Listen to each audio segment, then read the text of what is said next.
Mr. Peter Bergstein of Bergstein. Thank you. Give him a round of applause. Good morning. Oh, wow, that's me. Can everybody hear me? We can. We can. That's good. Let's start my presentation. Okay. Flag of Holland. You know, I'm Peter Bergstein. I'm the owner of Bergstein Digital BV. We sell single-pass digital printers. We're based in Kerkrade, that's in the south of Holland. And I'm Dutch. But actually, what do we know about the Dutch? What do you know about the Dutch? If you look at what we know about the Dutch, everybody knows the tulips. Everybody knows the wooden shoes, because that's typical Dutch. What do we know about Holland itself? If you look at Holland, everybody knows Amsterdam and the canals and the nice buildings that we have, and we are very proud on that one. And everybody knows, if you go to Amsterdam, the red light district, the coffee shops. I think nobody has been there, but maybe some people know it from other pictures. But do we really know everything about the Dutch, about Holland? Do we know that we have ASML, which is the world's leading chip manufacturing company in the world? Holland has got more to offer. Holland's got also Philips, a brand which is known worldwide as well. And we even have Unilever. It's also a brand in the packaging industry which is very big. And hopefully in the future, it will be my company as well.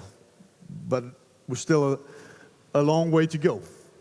If I talk about my company, just a short thing, that we started in digital printing in 2002.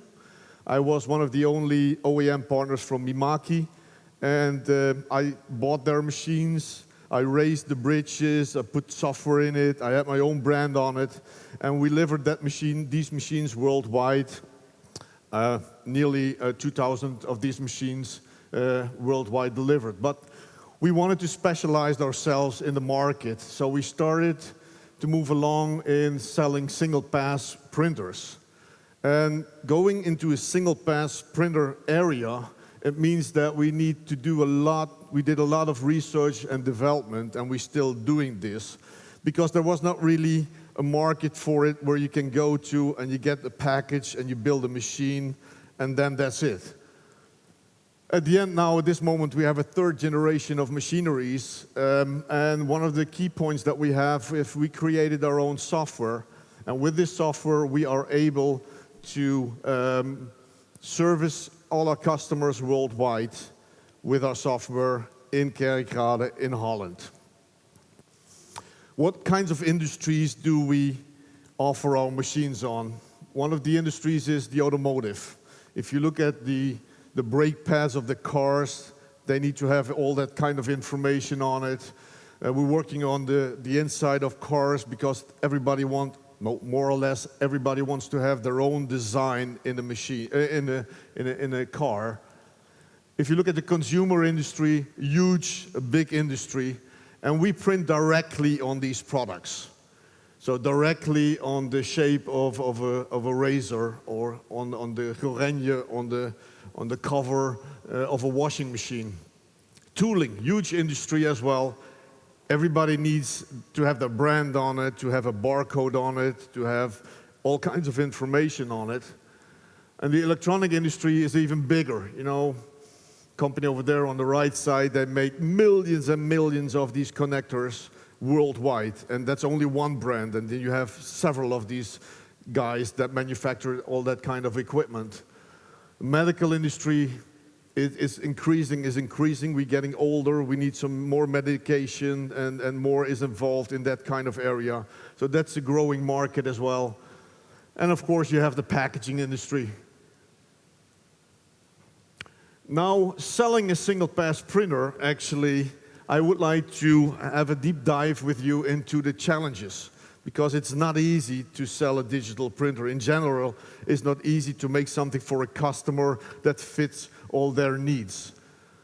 So the challenges to sell digital printers actually is we as a company need to have a lot of knowledge on the product and on the materials. Because if you see a range of different products, we need to know what kind of product is it, what kind of adhesion is required, what are the pigments into the different products, so we know that we have a good adhesion, we know that we have a good print quality. So knowledge of products and materials is needed.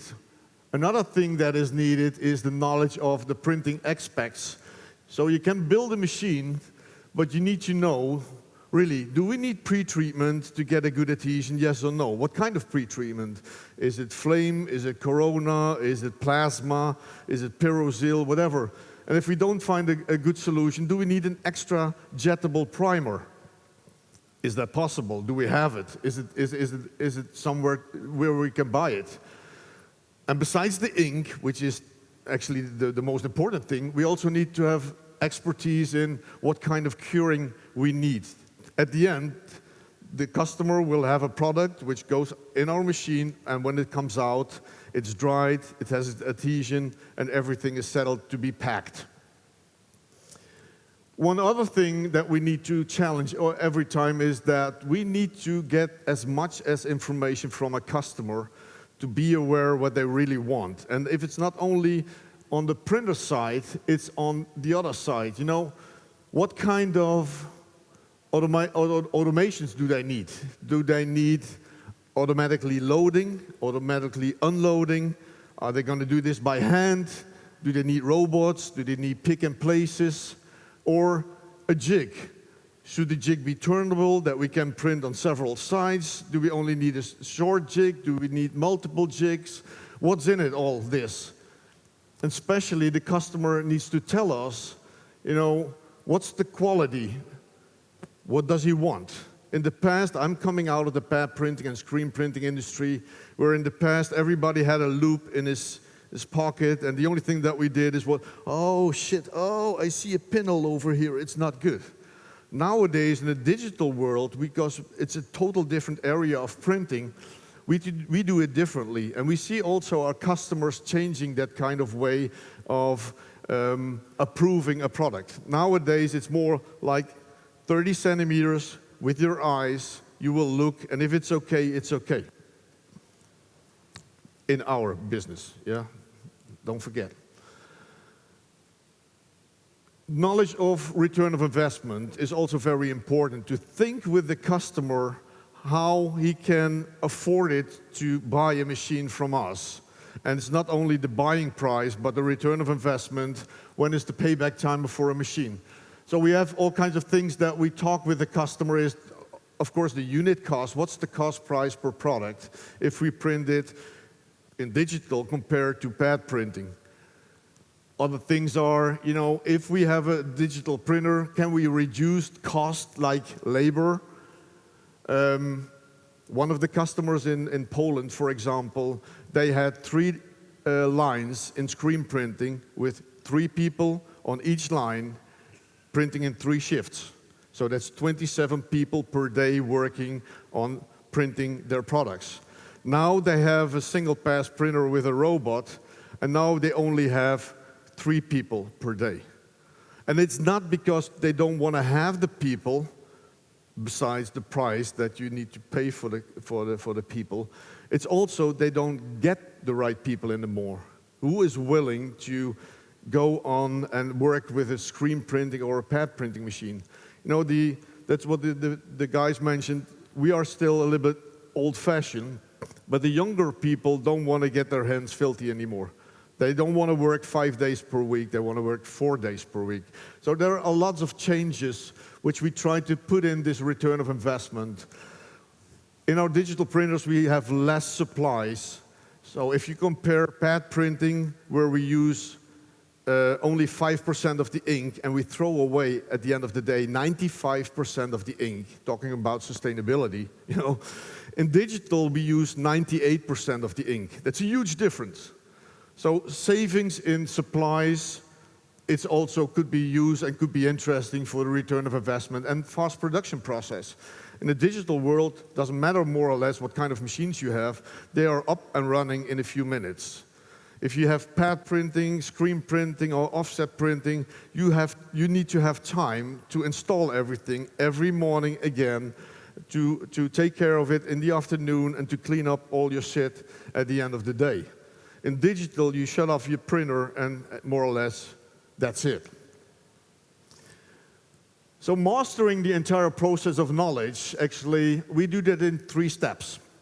So first we have a visibility study where we actually inventory all the specs, what the customer would like to have.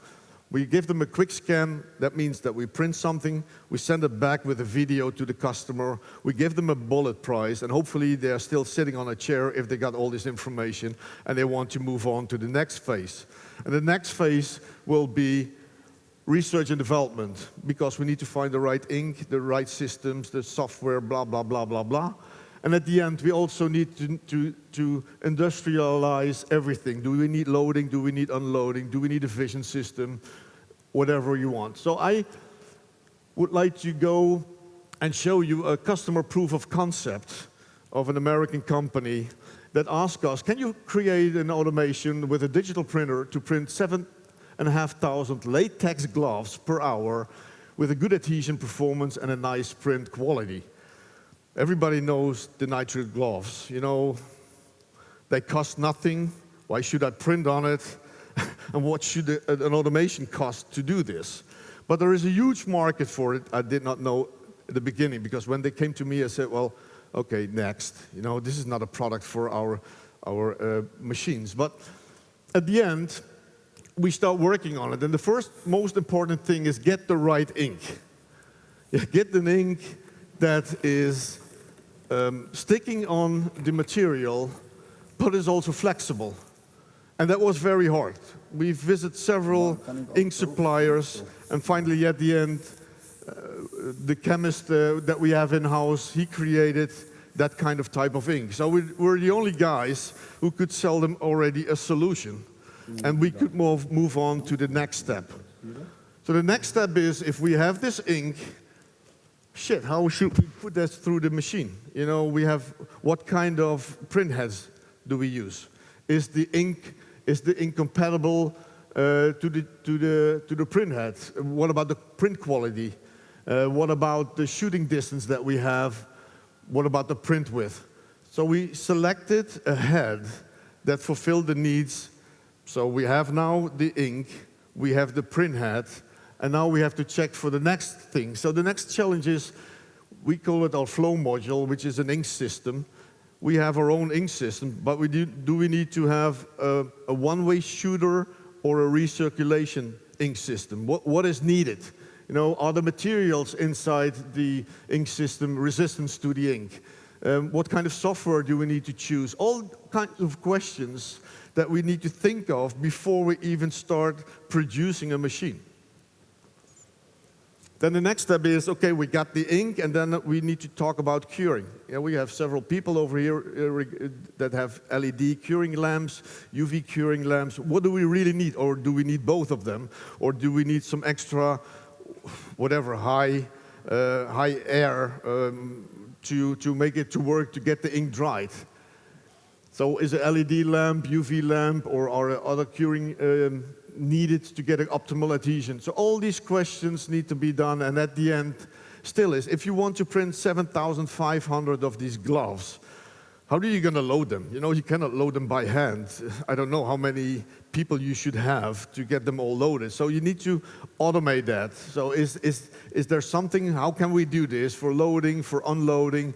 Do we also need a vision system? So all kinds of questions that we first had to do. But at the end, we made a machine. Actually, we made 2 machines for this customer.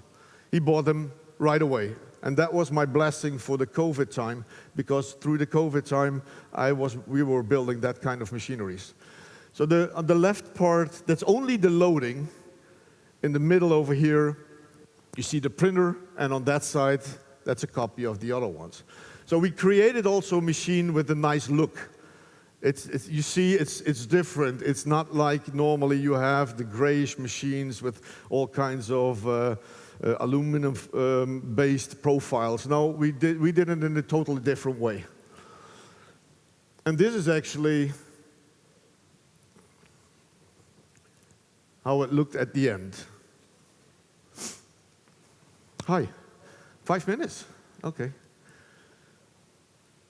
So here you see, this was still at our facility, but here you see the loading station that's over here. So we had 4 robots, we had pick and places, everything is involved over there. There you see an old gray man. And here you got the ink systems on the other hand. And how it does it work, actually, finally, we got the gloves in the boxes, we pick them out, we spread them, we take them by a robot, and on the fly, we put them on the jigs. So no stopping time, the jigs are moving around all the time. Then they go through the process of printing. You got pre-treatment, then you got the colors, then you got the curing. And then all these gloves, 7,500 per hour, will come out of the machine when everything is working well. So at the end, we blow them out, and then they become into boxes, the right hand printed and the left hand printed, separate from each other. So in the end result is actually that you have built 2 automatic lines, having a lot of challenges up front, but always looking at the end result. It's pretty cool. Not everybody can do this, what we do, so we are a little bit different on that one. And besides all these challenges, okay, I think that our goal is that we don't sell just printers, but we sell the solutions. Thank you very much.